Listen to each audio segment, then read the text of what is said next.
کیا آپ یا آپ کے بچے قرآن سیکھنا چاہتے ہیں؟ جو حضرات ابھی تک قرآن کریم نہیں سیکھ سکے یا اپنے بچوں کی قرآنی تعلیم کے لیے فکر مند ہیں تو گھر بیٹھے 30 منٹ روزانہ دے کر قرآن کریم تجوید اور ترجمے کے ساتھ سیکھ سکتے ہیں اور حفظ بھی کر سکتے ہیں۔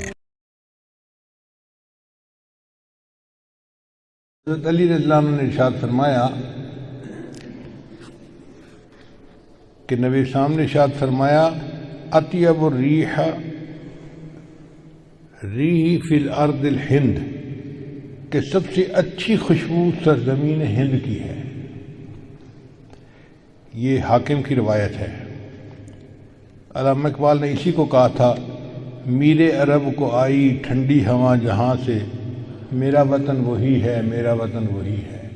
یعنی نبی علیہ السلام نے ارشاد فرمایا کہ مجھے اس طرف سے ٹھنڈی ہوا آتی ہے۔ تو آقا صلی اللہ علیہ وسلم کا یہ فرمانا کوئی بشارت رکھتا ہے۔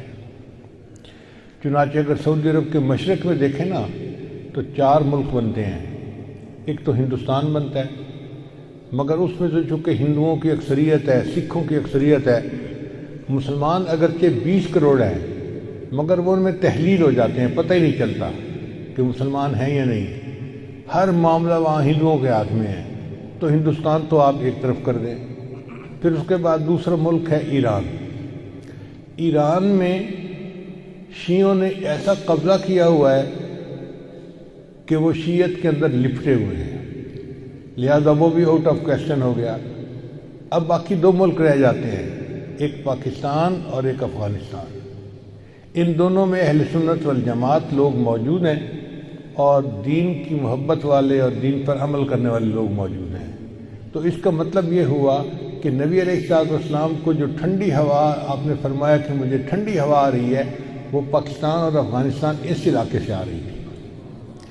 ویسے بھی اگر آپ تاریخ کا مطالعہ کریں نا تو 2 پہاڑوں کا سلسلہ ہے، ایک ہے کوہ ہمالیہ اور ایک ہے کوہ ہندو کش۔ اگر نقشہ اٹھا کے دیکھیں تو اس کے اندر ایک مثلث بنتی ہے۔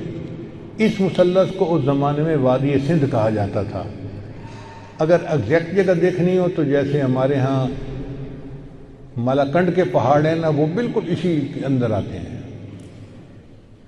تو گویا نبی علیہ السلام نے فرمایا کہ مجھے اس طرف سے ٹھنڈی ہوا آ رہی۔ ٹھنڈی ہوا کا کیا مطلب؟ کہ یہاں سے دین کی محنت اٹھے گی اور بالآخر پوری دنیا کے اندر دین پھیلنے کا ذریعہ بن جائے گی۔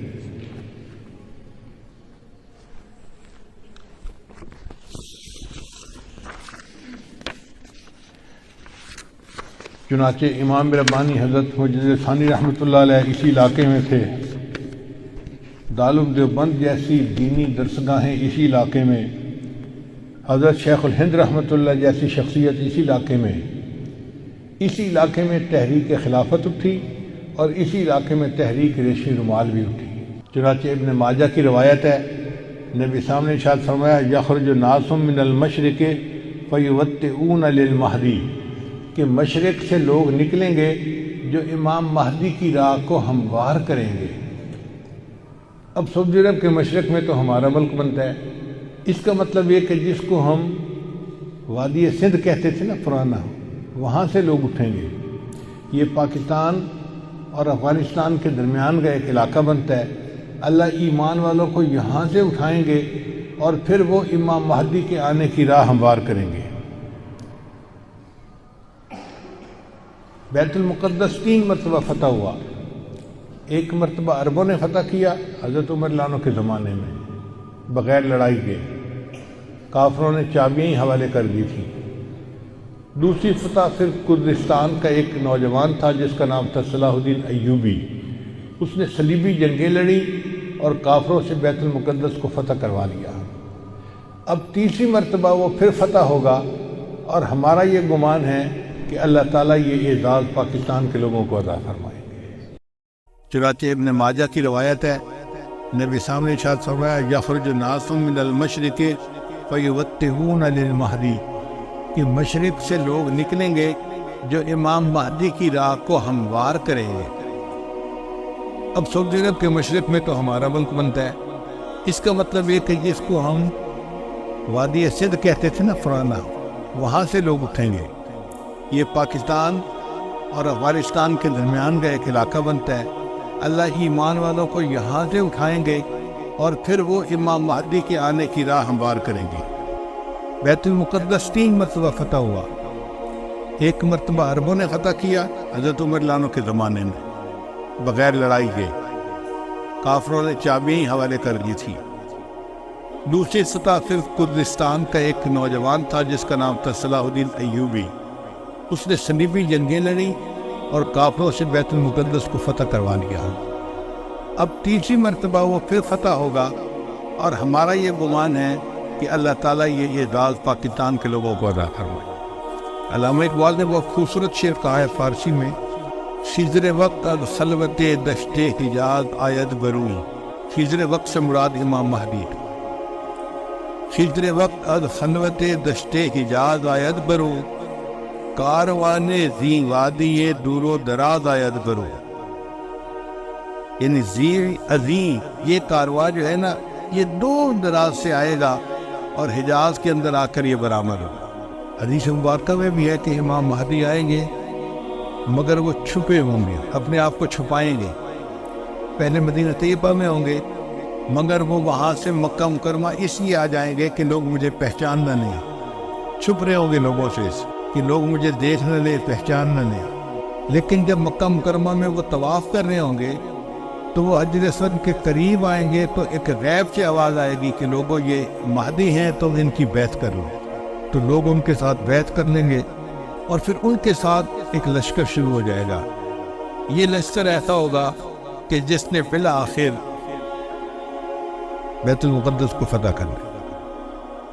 حدیث مبارکہ میں ہے کہ کالے جھنڈے یہ نیتر لوگ اٹھیں گے اور وہ اس کو جا کر بیت المقدس کے اندر گاڑیں گے. یعنی امام مہدی کے ہاتھ پہ اللہ تعالیٰ بیت المقدس کو فتح کروائیں گے. پھر امام مہدی موجود ہوں گے تو ان کی موجودگی میں حضرت عیسیٰ علیہ السلام بھی آئے گے. دمشق کی ایک مسجد ہے، اس مسجد میں وہ نماز کے لیے کھڑے ہوں گے، تکبیر کہی جائے گی تو اتنے میں حضرت عیسیٰ علیہ السلام اس مسجد کے مینارے کے اوپر اتریں گے آسمان سے. تو امام مہدی ان کو کہیں گے کہ آپ نماز پڑھائیں اور وہ امام مہدی کو کہیں نہیں کہ آپ نماز پڑھائیں. چنانچہ حضرت عیسیٰ علیہ السلام کے حکم پر امام مہدی نماز پڑھائیں گے.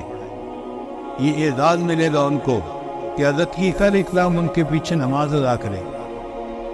اب حضرت عیسیٰ علیہ السلام نبی علیہ السلام کی شریعت کے مطابق یہاں پر زندگی گزاریں گے. یہ ان کے لیے بھی اعزاز کہ انہوں نے دعا مانگی تھی کہ اللہ مجھے اپنے محبوب کی امت میں ہونے کا شرف عطا فرما، تو اللہ نے ان کو آسمانوں پہ بلا لیا اور پھر اللہ ان کو دوبارہ بھیجیں گے تاکہ وہ اس شرف کو حاصل کر سکے. پھر حضرت عیسیٰ علیہ السلام بیت المقدس آئیں گے. اتنے میں دجال بھی آ جائے گا. اب دجال جو ہے وہ پوری دنیا کے اندر کفر کو پھیلائے گا. اس کے پاس ٹیکنالوجی ایسی ہوگی کہ بارش برسے گی، کھیتیاں زیادہ ہو جائیں گی، پھل زیادہ ہو جائیں گے اور لوگ اس کے پیچھے لگ جائیں گے مادی وسائل کی وجہ سے. بلکہ حدیث پاک میں آتا ہے کہ اس کی پیروی کرنے والی عورتیں زیادہ ہوں گی کیونکہ عورتوں میں مادیت پرستی زیادہ ہوتی ہے، چمک دمک ان کو زیادہ کھینچتی ہے، تو یہ دجال کے فتنے میں زیادہ گرفتار ہوں گی. پھر حضرت عیسیٰ علیہ السلام کو جب پتہ چلے گا تو وہ دجال کی پیچھا کریں گے کہ اس کو قتل کریں. اب دجال وہاں سے بھاگے گا تو بھاگ کے کہاں جائے گا؟ وہ اسرائیل جائے گا اور وہاں پر ایک جگہ ہے اس کا نام ہے باب لد. اس وقت بھی اسرائیل میں ایک ایئرپورٹ ہے، اس کا نام ہے لد ایئرپورٹ. شہر کا نام بھی لد ہے اور اسرائیل والوں نے وہاں پر ایک دروازہ بنایا ہے، اس کے اوپر انہوں نے باقاعدہ لکھا ہے باب لد. 1400 سال پہلے نبی علیہ السلام نے فرما دیا کہ اس جگہ پر دجال پہنچے گا تو عیسیٰ علیہ السلام وہاں پر اس کو قتل کر لیں. بہت عرصہ میں یہ سوچتا رہا کہ دجال نے بھاگنا تھا تو کہیں پہاڑوں میں رفوش ہو جاتا. رشیا کے پہاڑ ہیں، دوسرے ملکوں میں پہاڑ ہیں، پہاڑی سلسلے تو بہت ہیں پوری دنیا میں. تو یہ مقام لد کا کیا مان؟ بعد میں بات سمجھ میں آئی کہ لد کا جو ایئرپورٹ ہے نا وہ اسپیس پورٹ بھی ہے. یعنی وہاں سے جہاز بھی اڑتے ہیں اور وہاں سے خلائی گاڑیاں بھی اڑ کے خلا میں جاتی ہیں۔ اس کا مطلب یہ کہ دجال یہ چاہے گا کہ میں لد پہنچوں اور وہاں سے اسپیس شپ میں بیٹھ کے میں خلا میں چلا جاؤں، کیونکہ دنیا میں تو مجھے یہ نہیں چھوڑیں گے، تو میں یہاں دنیا سے چلا ہی جاؤں۔ تو اس کی کوشش یہ ہوگی کہ میں یہاں سے خلا میں چلا جاؤں، مگر اللہ تعالیٰ فضل فرمائے گے اور عیسیٰ علیہ السلام اس کو اپنی فلائٹ لینے سے پہلے لد کے مقام پہ قتل کر لیں۔ پھر اس کے بعد عیسیٰ علیہ السلام بیت المقدس کے تخت پر بیٹھ کر پوری دنیا کے فیصلے کریں گے۔ پوری دنیا کی حکومت عیسیٰ علیہ السلام کے ہاتھ میں ہوگی۔ پھر عیسیٰ علیہ السلام صلیب کو توڑیں گے اپنے ہاتھوں سے، اور پھر یہود و نصارہ میں جو ان کی مخالفت کرے گا اس کو وہ قتل کریں گے، حتیٰ کہ ایک ایسا وقت آئے گا کہ پوری دنیا میں ایک بھی بندہ غیر مسلم نہیں رہے گا، سارے مسلمان ہو۔ اس وقت اتنی برکتیں ہوگی، حدیث پاک میں آتا ہے کہ ایک گائے کا دودھ پورے خاندان کے لیے کافی ہو جائے گا۔ اب یہ بات تو سمجھ میں آتی ہے، آج ایسی گائے بن گئی ہیں جو 100 لیٹر دودھ دیتی ہیں ایک دن میں۔ اب 100 لیٹر تو واقعی پورے خاندان کے لیے کافی ہے، 40-50 گھروں کے لیے کافی ہو جاتا۔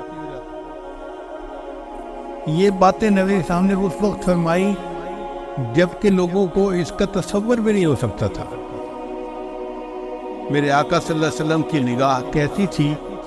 یہ نگاہ نبوت تھی جو بہت دور دیکھ لیتی تھی، کہ 1400 سال پہلے بیٹھ کر ایسی باتیں کی جیسے آج اپنی آنکھ سے دیکھ کے کوئی بندہ باز کر رہا ہوتا۔ پھر عیسیٰ علیہ السلام فوت ہو جائیں گے، اور اس کے بعد جو بگاڑ آئے گا نا وہ پرماننٹ بگاڑ ہوگا، اور اس کے بعد پھر قیامت قائم ہوگی علی شرار الناس، ان لوگوں پر جو سب سے زیادہ شریر لوگ ہوں گے۔ تو ایسے لگتا ہے حالات سے کہ قیامت کے بڑی بڑی نشانیاں پوری ہو گئی، اب امام مہدی کے آنے کا وقت بہت قریب ہے۔